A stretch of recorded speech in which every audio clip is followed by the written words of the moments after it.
morning.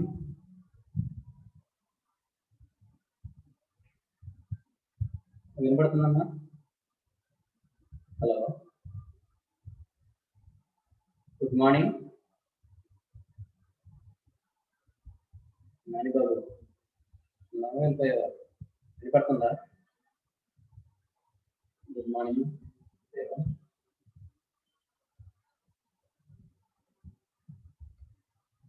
So you know that after formal vacation we have one examination. So please be prepared well and go ahead well. చూసారుగా మేము Covid అయినా కూడా there is no excuses. జరగాల్సినవన్నీ జరిగిపోతుంది. So result కూడా ఇచ్చేసాడు. So కాబట్టి మీరు జాగ్రత్తగా, చాలా మంది ఫెయిల్ అయ్యి ఉన్నారు లాస్ట్ టైం. సో కాబట్టి జాగ్రత్తగా మీరు ప్రిపేర్ అయ్యి బిట్లన్నీ కరెక్ట్గా రాయండి, ఓకేనా? సో ఆన్లైన్ బిట్లు కానీ అవన్నీ జాగ్రత్తగా రాయండి. So last class we were discussing about this Java data types, all those things. Next we will move to our unit 1 part, the main part we saw in last class. Once again I want to check it out.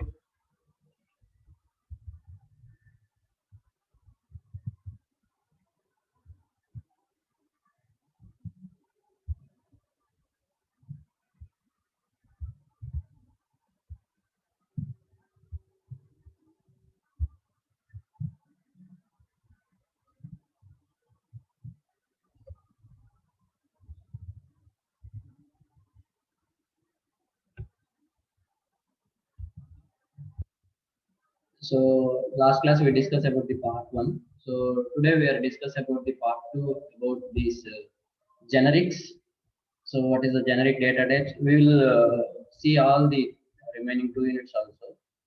So 3 units we have a first mid examination, so that we will wrap up all the content what we discussed. So based upon that you can prepare and go with PPT or PDF or textbook, whatever it may. So according to the topic wise you can prepare your own notes, then it is easy to write exams.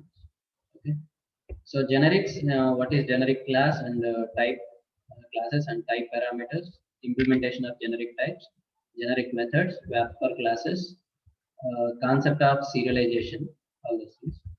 Generic. So Java generic programming is introduced in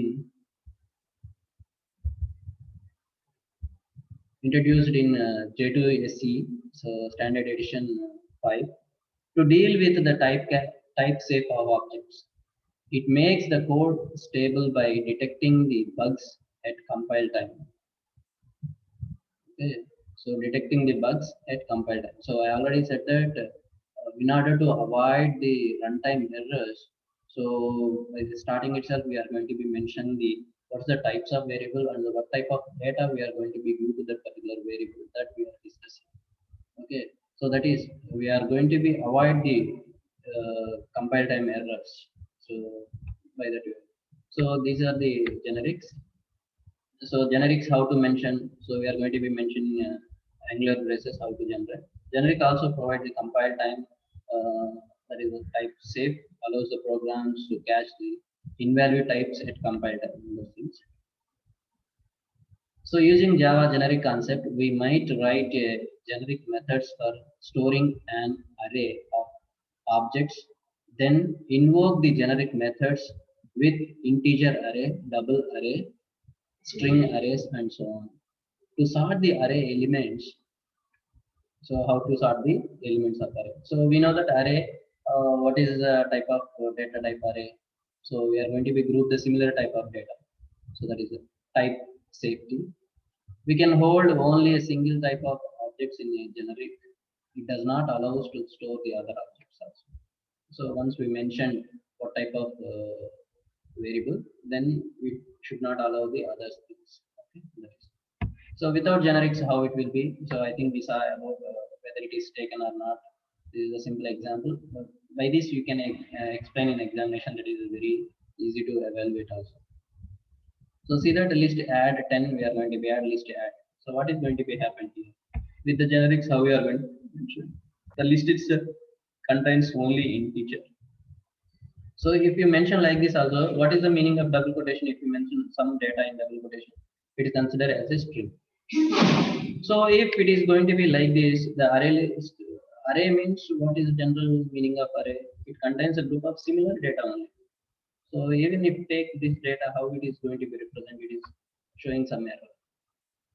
So further to avoid that, so array always should take some integer values or some characters or something values which we are going to be consider. That type of data which we are considering, that we are going to be writing while the code itself.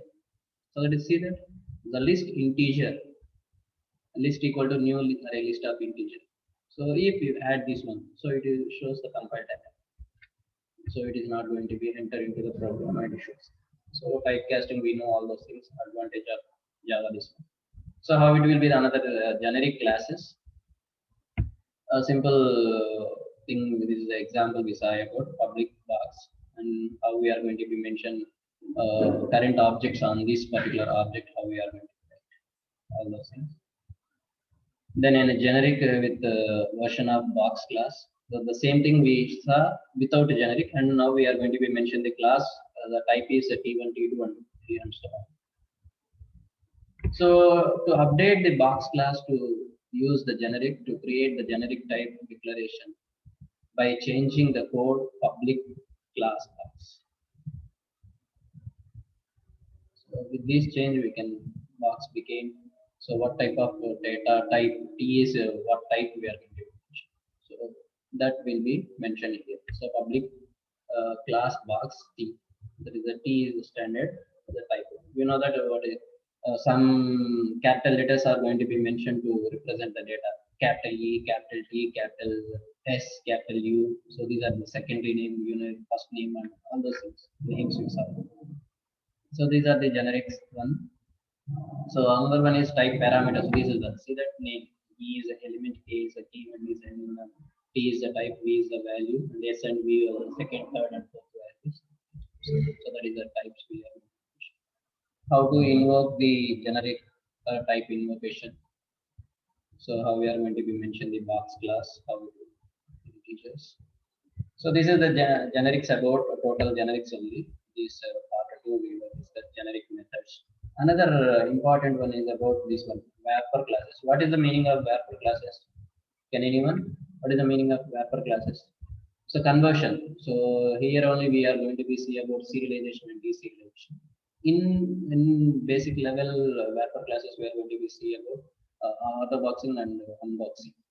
So how we are going to be converting. So see that the line will be the mechanism of converting a primitive into objects and objects into primitives, converting from one type to another type. So through these wrapper classes, we can avoid these things.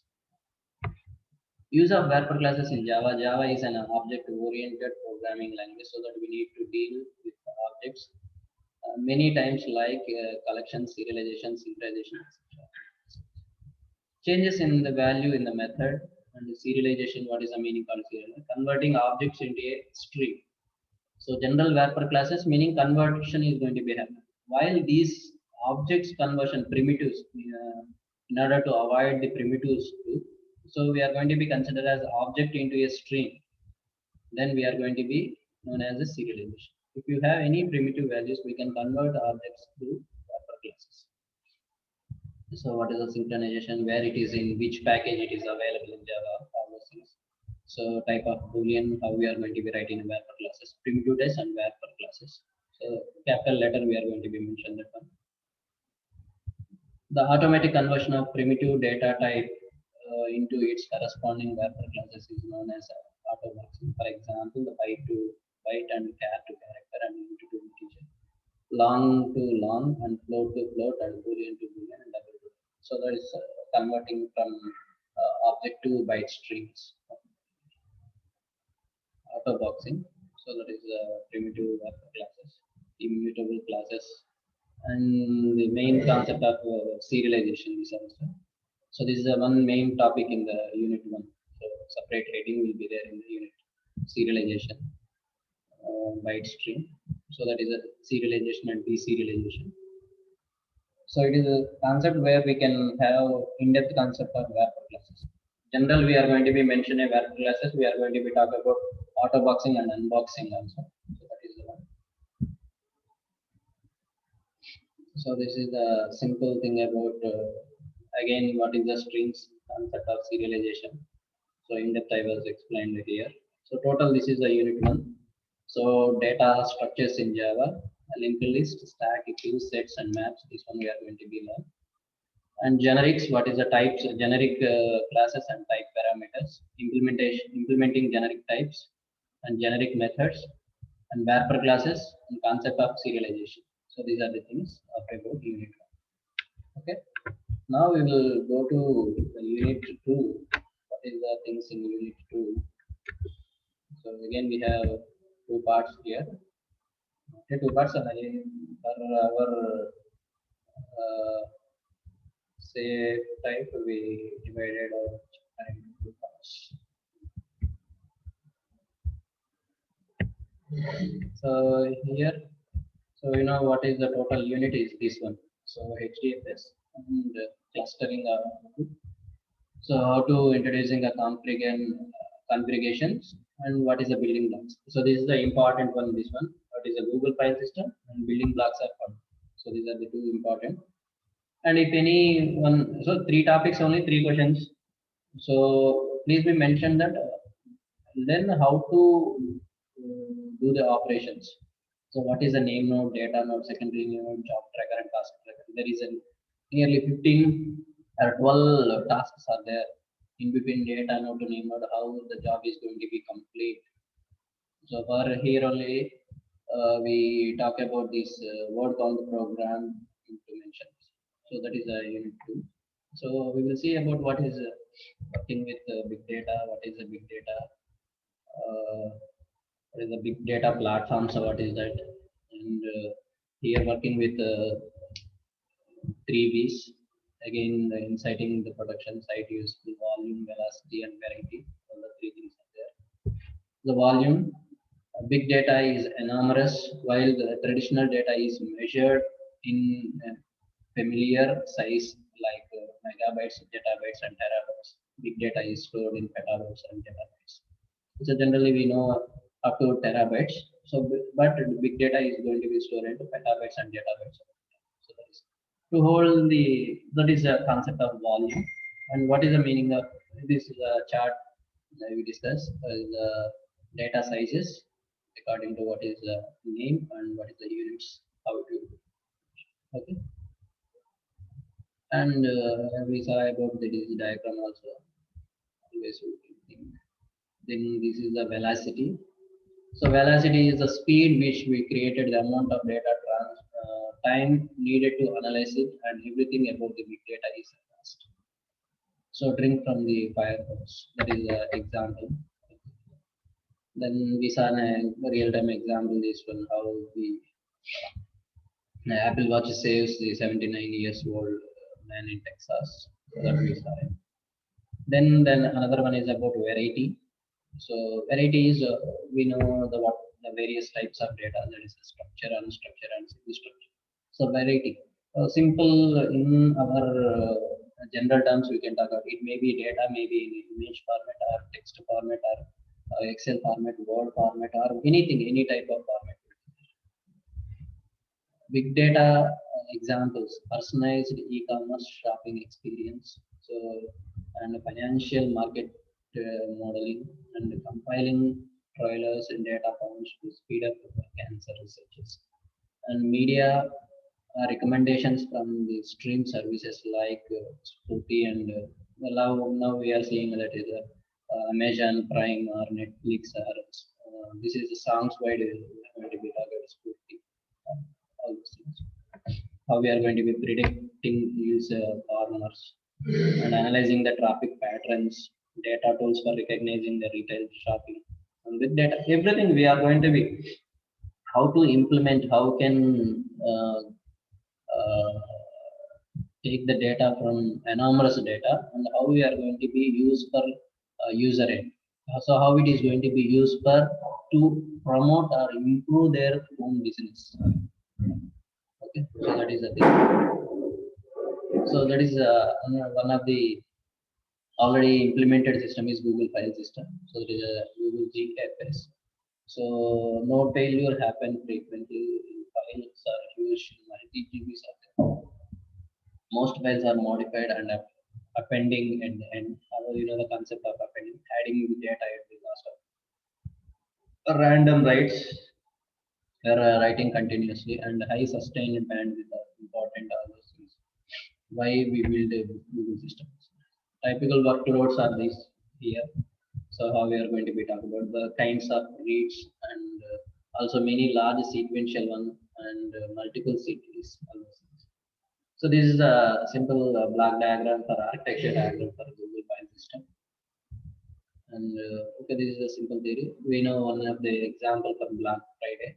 So this also we discussed. We see the diagram, you can understand what is that one.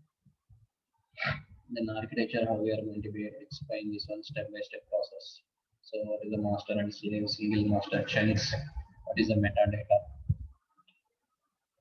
advantages, DFPs, why we are going with the large chunks, then what is the advantages and disadvantages. So another important concept about the internal fragmentation and external fragmentation.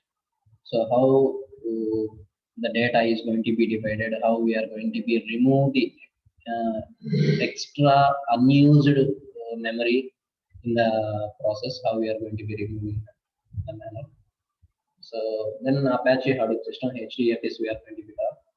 In HDFS, before going to that, that is the distributed Hadoop distributed file system. What is a distributed file system we talk, and what is the clustering? For that we have an example also. This is a clustering example. And what is the Hadoop? Hadoop file system is developed for distributing file system, which runs on commodity hardware. Unlike other the distributed systems, HDFS is highly fault tolerant and designed using low cost hardware.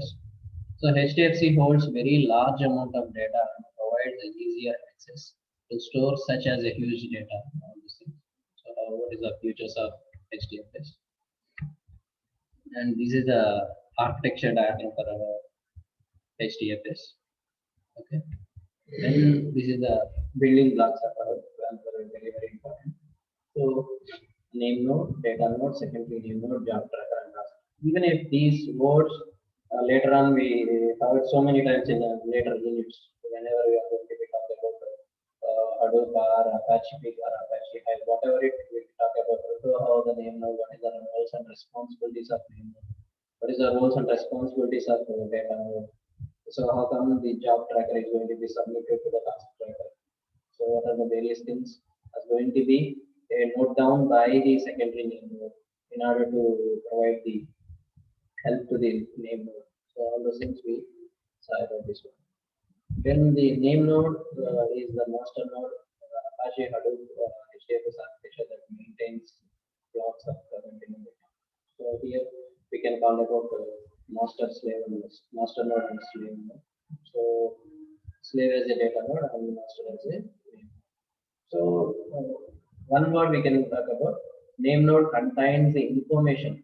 So managing the information. So maintains. So you can see maintain and manages all those things, but it is not going to be see about any type of different data. So here we are going to be talk about what maintenance. So when it is modified and when it is updated, simply we can say about logs, record of logs. So that is we can see.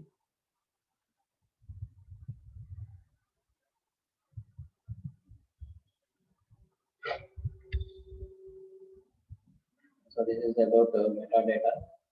Metadata data about data nodes and how it is going to be stored. Tracks.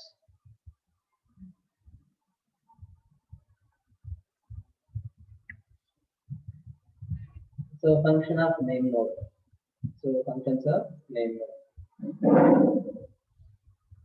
So it records each changes take place to the file system metadata. For example, deleted HDFS node, it will be immediately recorded. So here we need to remember the one word is about heartbeat messages, how it is frequently sending all those things. Okay, how come it is going to be sent. So the name node is also responsible to take care of the replication factor. So what is the meaning of replication unit?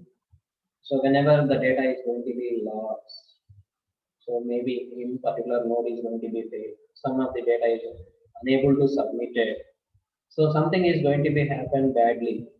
So we are unable to rectify the data from that particular node. The data is going to be crashed. So we are unable to get it. So for that, for safe, we are going to be keep the same data in different locations. So not the same location. If the same location, same place, then it is not going. For example, if I ask you to keep this file as a safe, so what you can do? For example, I'm asking to you keep the money in the safe place. So what you can do? So we can keep all the money in at one place. If any robbery is happening, every money is happening. So we are keeping some money at pocket, some money, something in support, something in video, something. We are going to be distributed the total money into different places. So like that. So the same way, how we are going to be mention the data in the portal. So if you are keeping the same data in the same place, in order to avoid the name fail, no failures, the whole data is going to be lost. So that's why we are going to be changing the place, and we are keeping the same node of record in the same node. Whenever master node or which node I'm going to be updating, that is automatically whenever the update is completed, automatically remaining two locations also the data is going to be updated parallelly. So that's only we are going to be user. So that is another one is about data node. Data nodes are slave nodes in HDFS. Unlike the name node, data node is a commodity hardware. It is a non-expensive system that is not of high quality or high availability. Because the data is block server that stores the data that is exe3 and exe4. Function of data node. So how it is going to be talked about. The secondary name node. A part of these two daemons, there is a third daemon or the process is called a secondary name node. Secondary name node works concurrently with the primary name node. With the help, it is going to be helpful. So don't confuse with about the secondary name node. It's not a backup of the name node. It is going to be help in which places. The main duty of the name node we are going to be talking about name, that is the naming. There is FS images and edit logs. So these two is going to be taking help. So see that. So name node get the help from the secondary node in order to query up the edit logs, the regular intervals. And again, it is going to be help. So FS edit logs and FS images. So the data, all those things is going to be stored in the form of images. So the functions are secondary name node. What is the meaning of a block? And so if how the data is going to be divided, the equal part is divided. If something the data is going to be left, how it is going to be stored. The blocks are equal cells. And the replication management, this is the block replication. So there is a 5 blocks are there. The 5 blocks how we are going to be keep in different nodes. That nodes are in different locations also. That is part of placing the nodes. So see that if you take one block 1, it is not going to be in the same node. It is going to be keep it in name node 1 and node 2 and node 4. So that is we are going to be. So here the simple meaning is one node can have a capacity of storing up four blocks. So for example, you can consider one block as size of 128. So the node size is 128 into 4. So that is the maximum size of the name. So that's what. So for this we saw some calculation about how to select the applications, how to select the nodes based upon the block sizes. So that is a calculation, simple calculation we saw. So replication management, how to. Then another one is about rack awareness algorithm. So trying to keep same things in not in the same regard. Same rack we are going to be keeping in different racks. So the last two about job tracker and task tracker. So before moving this, how these five building blocks of Hadoop, we are going to be divided in two parts. So there is a name node, secondary name node, and job tracker. So these are the contain the information about the data, and then the data node and the task tracker is going to be modification or something we are going to be perform on the data. So that, for example, you can simply talk about on the physical data how we are going to be operate. So where the data is present in the data node is going to be present in the data. So there itself the task is going to be. So the remaining three is about how to maintain, how to monitor, how to give the queries, how to shows the performance to the user. Everything is going to be talked about first three, and the remaining two is about performance, how is going to be the workers. That's when we can the slave nodes. The master node is going to be use the command to the slave nodes to not perform this. For this job tracker and task tracker, and here only we saw about one simple map reduce program. So how we are going to be covered the word count program.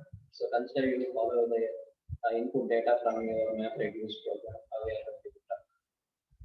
So welcome to the Hadoop class. Hadoop is so that is the input we are taken. So how we are going to do the input splits, mapping, and shuffle and reduce and final. Job tracker and task tracker works flows. So how these are 12 points we have. First one, user copies the input to the distributed file system with the name of the data. Submit the jobs to the clients which apply to input files, fetched stored in data nodes.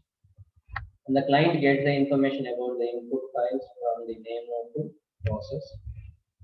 Client creates the splits of all files from the jobs. After splitting the files, client store the metadata about the jobs to DFS. Now client submit these jobs to job tracker. Submit this job to job tracker. How we are going to submit. Now the job tracker came into picture and initialize the job with the job queue. So how we are going to do it. Job tracker reads the files from the DFS submitted by the client. Now the job tracker creates the maps and the reduce for the job include splits and apply to the mapper. The same number of mappers are going to be input splits and they are every map works on individual splits.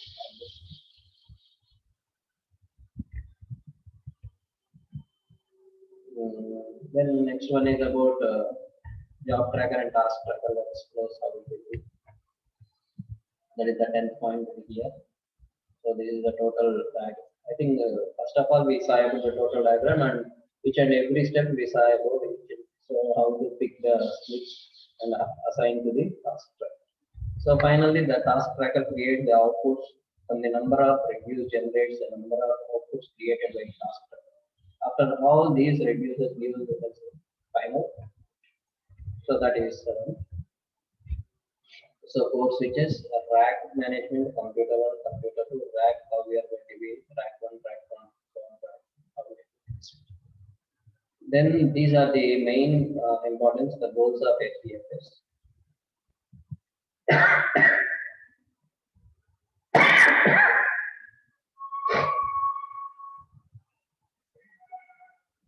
Since the HDFS introduced a large number of commodity hardware, that is the fault tolerance and recovery, and huge data set and hardware at a time.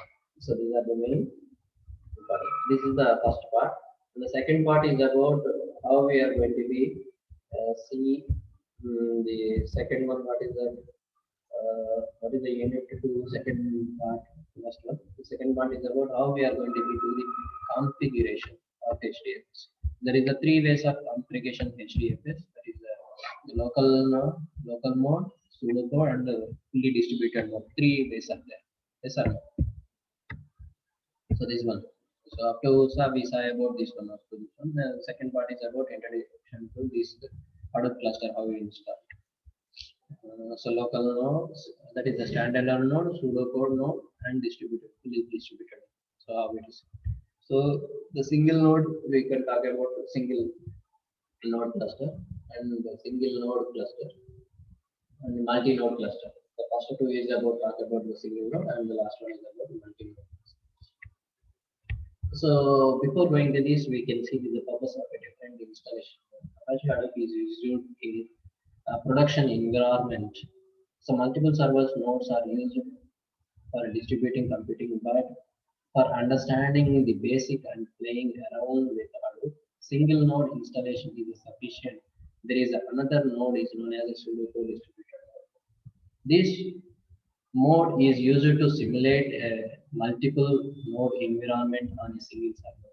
In this document, we will discuss how to install Ubuntu Linux in any mode, how it will be. So standard mode and different modes how we are going to be. So that is a local, pseudocode, and fully distributed. Local mode how we are going to be see, and what are the installation, and pseudocode distributed mode how we are going to be check all those things. So rather than here configuration of XML files also. So various supported XML files are we are going to be, that is HDFS site.xml and core site.xml and various supported HTML XML files are there to installation and fully distributed mode. Okay, these are the files. So these are the three main things are how to installation about the Hadoop system. So this is about unit 2. So a little bit I will view overall about the unit 3 also, by that we can prepare well for the unit 1 examination. Then unit 3 is about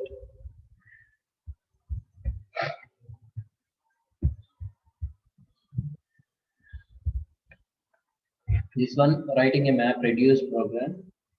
So we are taking in a weather set and we are going to be finding a maximum temperature in particular. Then if you consider the map reduce program, what are the same again how the building blocks of HDFS, same how the map reduce program, what are the things, driver code and mapper code, reducer code, record reader and combiner and partition. These are the things terminologies we need to remember that. So this is a weather data set. So we know NCDC weather data set. I already shown you how the data set is there, how it will be updated. This is the similar files. This is the zip files like compressed files. This is there. We know what is the GZ and everything information. So if you consider any analyzing how the key value pairs only there. So if you consider this is a one line.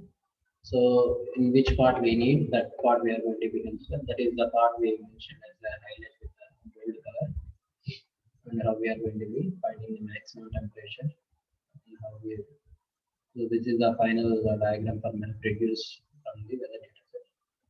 So here only we are going to be talk about old and new APIs also we talk about how it will be.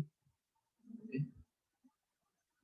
So this is somewhat programming oriented explanation we have. So how to test run, how to run. So this is in before reading the third unit, first we can go to the difference between the old APIs and new APIs. Then you can start reading the third unit. That is better we can understand how the MapReduce program was developed in this simple way. So that is the old and new APIs. This one. How the program, so take one simple line, this one, how the old APIs and the new APIs, how it will be. So in old API you have to write in the program itself, and in new API we are going to be doing the configuration time itself we are going to do. So another combiner function, we are going to be combine all those, specifying a combiner function, then record reader, driver for all those things. Then about the partition, all those methods are there. So this is about the third unit. So still anybody don't have the notes